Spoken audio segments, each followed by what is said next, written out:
সেটা হচ্ছে এলাকার দুস্থ মেয়েদের বিয়ে দেওয়া হচ্ছে, কোনো দুরারোগ্য ব্যক্তি তার পাশে গিয়ে দাঁড়ানো হচ্ছে, তাকে সাহায্য করা হচ্ছে। ইতিমধ্যেই আমরা বর্ধমানের মশাগ্রামে গিয়ে একটি দুস্থ মেয়ের বিয়ে দিয়ে এসেছি, আপনারা আমাদের ফেসবুকে দেখতে পাবেন। এবং সাফল্যের সাথে ওই গ্রামের প্রত্যেকেই হাজির হয়েছিল, সবাই খুব আনন্দিত। এই মেয়ে বিয়ের সম্বন্ধে যোগাযোগ করে তাদের গার্জিয়ান পরিবার। আমরা গিয়ে শুধুমাত্র পাশে দাঁড়িয়ে তাদের খরচটুকু আমরা দায়ভার নিয়ে এবং পাশে থেকে বিবাহ সম্পন্ন করে থাকি। আমরা চাইব আপনারা সকলেই এই মহৎ কাজে ব্রতী হন এবং আমাদের পাশে আসুন, আমাদের সদস্য হন এবং আগামী দিনে এই বিরাট কর্মকাণ্ড, এই পৃথিবী আশ্রম অনেক দূর অবধি পৌঁছে যাবে। অসহায় মা বাবা মুক্তি পাবে মেয়ে বিয়ে দেওয়ার থেকে।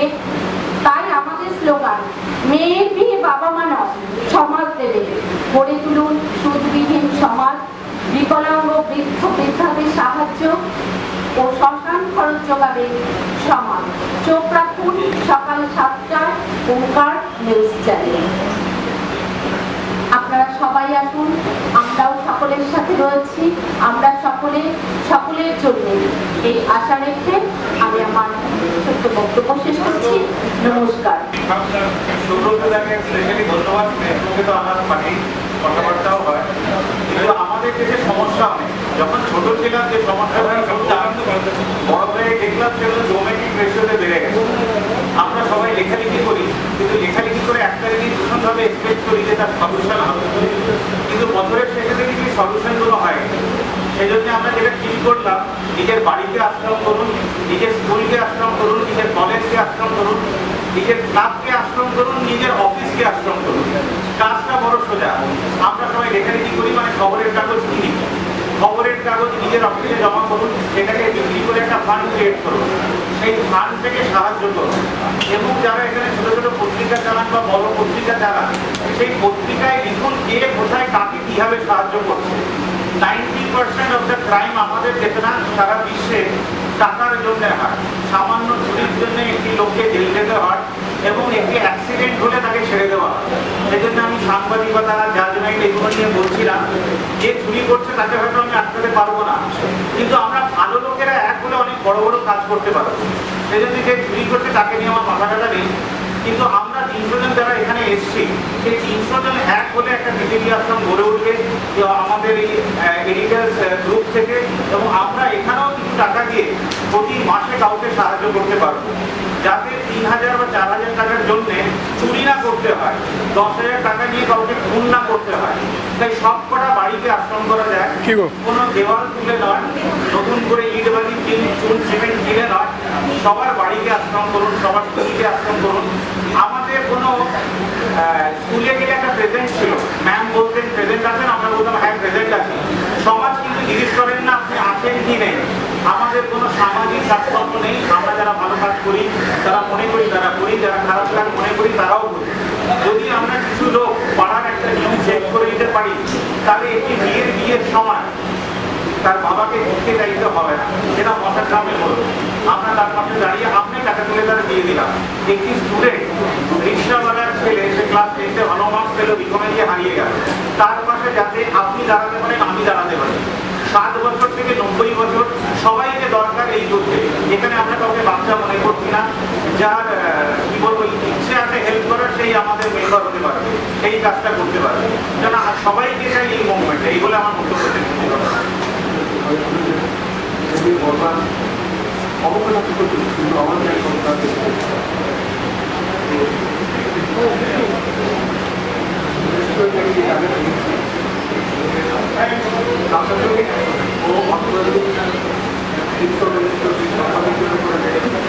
অত্যাচার করেছে।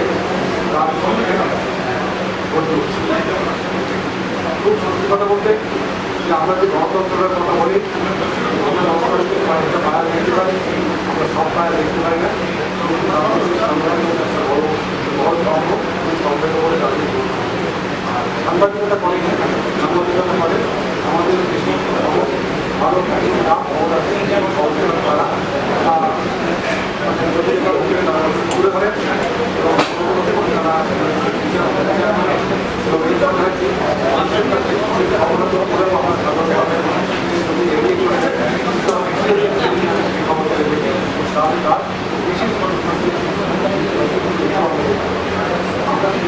জীবনীটারই পালন করে গেলেন।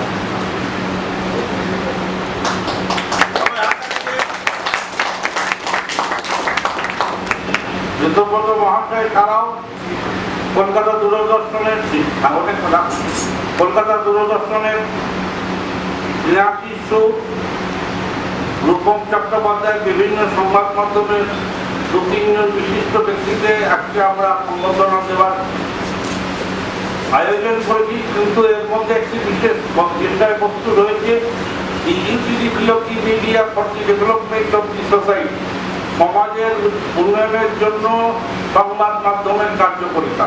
সেই ব্যাপারে 2-4 কথা বলবার জন্য আমরা ঋতুপর্ণ ভট্টাচার্য মহাশয়কে অনুরোধ করছি কিছু বক্তব্য রাখতে।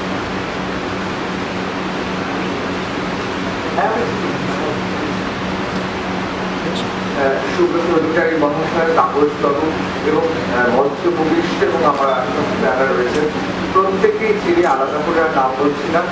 প্রত্যেককে আমি এখানে আসতে পেরে খুব সম্মানিত বোধ করছি।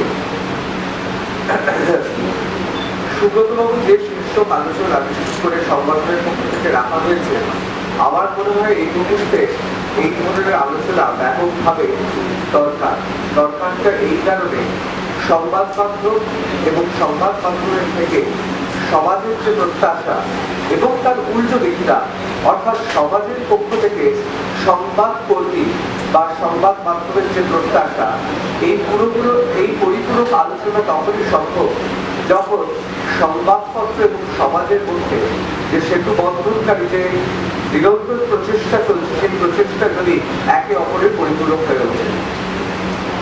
এখানে অনেকেই আছেন, সুব্রত বাবু রয়েছেন এবং আপনাদের এই সংগঠন যেহেতু সত্যের পক্ষে এবং কতগুলো আদর্শ নিয়ে চলে, সেই জন্য আমি সাহস করে কতগুলো সত্যি কথা বলতে চাই।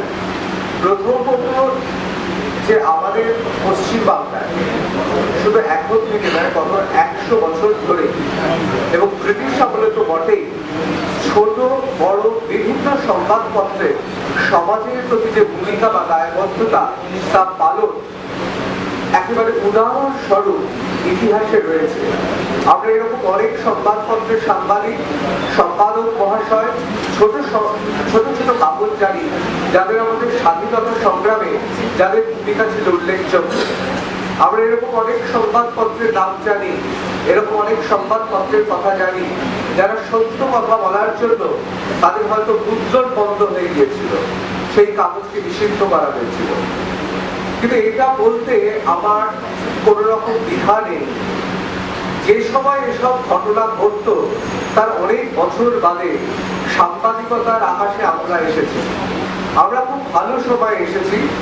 আমরা এমন সময় এসেছি যে সময় সাংবাদিকরা, একটা সময় শুনেছি আনন্দবাজার পত্রিকার মতো বিখ্যাত বড় বৃহৎ গোষ্ঠীর সাংবাদিকদের নাকি সাইকেল করে কলকাতার এক জায়গা থেকে অন্য জায়গায় সংবাদ সংগ্রহ করতে হতো। আমরা যে সময় সাংবাদিকতায় এসেছি সেই সময় এয়ার কন্ডিশনার্স গাড়ি, অর্থাৎ বিভিন্ন হোটেল, বিভিন্ন জায়গায় থাকার সুব্যবস্থা, আমাদের সরকারি পরিচয়পত্র, হাউস কার্ড, বিভিন্ন সুযোগ সুবিধা আমরা পেয়েছি। নন্দীগ্রাম বলুন, লালগড় বলুন, শিমুল বলুন, প্রত্যেকটা জায়গাতেই আমি নিজে সাংবাদিক হিসেবে ছিলাম। আমাদের কোনো সাংবাদিকদের কষ্ট করে অনেক কিছু করতে হয়েছে, কিন্তু আমাদের পূর্বসূরি সাংবাদিকরা আমাদের থেকে আরো অনেক অনেক বেশি কষ্ট করেছে। গত 20 বছর পশ্চিমবাংলার সাংবাদিকতায় আমি আপনাদের সবাইকে সম্মান জানিয়ে বলছি, আমি কতিপয় কলকাতার সংবাদ গোষ্ঠী, যেসব গোষ্ঠীর সঙ্গে হয়তো আমিও ছিলাম, আমি কারোর আলাদাভাবে নাম করছি না, আমাদের এই সাংবাদিকতার নামে আমরা গত কয়েক বছর, বিশেষত গত 10 থেকে 12 বছর এ পক্ষ হোক ও পক্ষ হোক কোনো না কোনো পক্ষের হয়ে দালালি করেছি। আজকে যে বাংলা সংবাদপত্রে, বাংলা সংবাদ জগতে অন্ধকার নেমে এসেছে তার কারণ কিন্তু আমরাই। আমি আমাদের পূর্বসূরীদের বলবো না, আমি এরকম অনেককে জানি শ্রদ্ধায় মাথা নত হয়ে গিয়েছে যে আমরা ছোট বড় গায়ের খবরের কাগজ, সেই খবরের কাগজের ফলো আপ করেছি, কিন্তু বাংলা সংবাদ জগতে আমাদের সেই সাংবাদিক বা আমাদের নাম, আমি নিজেদের কথাই বলি, আমি একটি সংবাদ এক সময় উত্তর 24 পরগনার একটি সংবাদ আমি পরিবেশন করি, সেই সংবাদ পরিবেশন করাতে আমার খুব দরকার হয়। কিন্তু সত্যি কথা বলতে গেলে সেই সংবাদটি আমার অনেক আগে, 1 মাস আগে বার করে ফেলেছিল সেখানকার একটি ছোট্ট পত্রিকা। খুব ক্ষুদ্র ক্ষুদ্র কারণে আমরা পিকিয়ে গিয়েছি। আমি পশ্চিমবাংলায় এই মুহূর্তে শুধুমাত্র কিছু মুষ্টিমেয় কাগজ ছাড়া আমি এরকম কোনো বৃহৎ সংবাদ গোষ্ঠী জানি না। কুক চ্যানেল তো অমুক খবরটা এইভাবে দেখাচ্ছে, তো কুক চ্যানেলটা একই খবরটা ওইভাবে দেখাচ্ছে, তাহলে কোন খবরটা সত্যি? আমি খুব ভালো লাগতো যদি আমাদের সাংবাদিকতায় সত্যি কথা বলার জন্য যদি কেউ জেলে যেত, সত্যি কথা বলার জন্য কেউ শাস্তি পেত। সেটা তো সাংবাদিক কুলের গর্ব। বরুণ সেনগুপ্ত একদা তার কারাবাস হয়েছিল সংবাদপত্রে তার স্বাধীন মত প্রকাশের জন্য, সেটা বাংলার তাবৎ সাংবাদিক কুলের, সেটা তো গর্ব। কিন্তু কেউ যদি তার ব্যক্তিগত কারণে বা টাকা তছরুপের জন্য জেলে যায়, সেটা সাংবাদিক কুলের সেটা একটা কালো দাগ। আমার বলার উদ্দেশ্য হচ্ছে এটাই যে বিভিন্ন বৃহৎ সংবাদপত্র গোষ্ঠী বিভিন্ন ব্যবসায়িক কারণে বিভিন্ন সমীকরণের জন্য মাথা নত করতে বাধ্য হয়। যেখানে বিভিন্ন জায়গায় আমি দেখেছি যে ছোট ছোট খবরের কাগজ, আসলে খবরের কাগজ তো ছোট বড় হয় না, আমরা এটাকে আরোপিত, এটা একটা আরোপিত সত্য।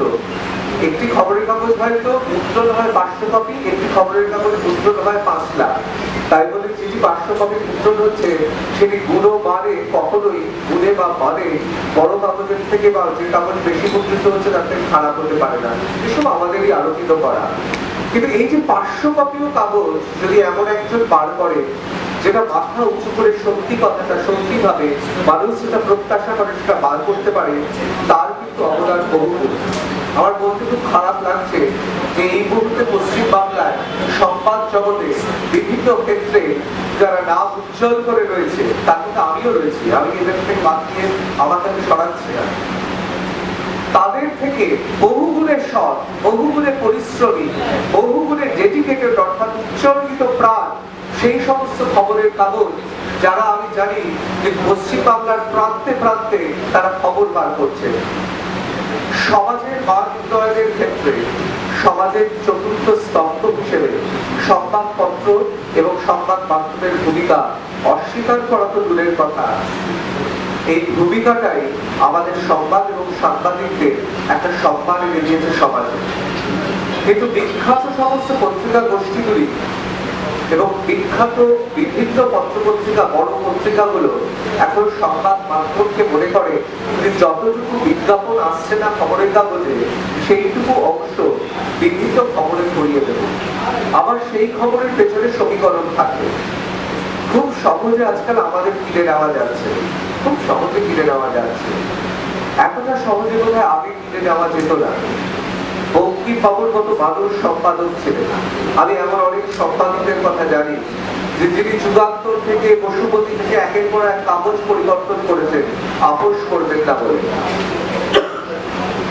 কিন্তু এখন বৃহৎ কাগজ হোক, ক্ষুদ্র কাগজ হোক, বিভিন্ন জায়গায় তার কাছে নিষ্ক্রিয়তা, নিরপেক্ষতা, রেফারেন্সমেন্টের বাইরে থাকা, অর্থাৎ আমি আমার পাশে যেই বসুন না কেন, অমিতাভ বচ্চন বসুন বা অন্য কেউ বসুন, আমি যখন তার ইন্টারভিউ দিচ্ছি আমি মানুষের প্রতিনিধি। মানুষের হাজার হাজার প্রশ্ন, যে প্রশ্ন তারা মুখ্যমন্ত্রীর চোখে চোখ রেখে করতে পারেন না, প্রধানমন্ত্রীর চোখে চোখ রেখে করতে পারে না, সেই প্রশ্নটা আমাকে করতে হবে, সেই দায়িত্বটা আমার। তাহলেই তো এটা জনমাধ্যম, তাহলেই তো গণমাধ্যম। কিন্তু মুশকিলটা হচ্ছে আমরা মানুষের পক্ষে না থেকে আমরা এক একজন এক একটা পক্ষে চলে গেছি। আর এই পক্ষে যাওয়ার জন্য সমাজের পক্ষে, সমাজের উন্নয়নের পক্ষে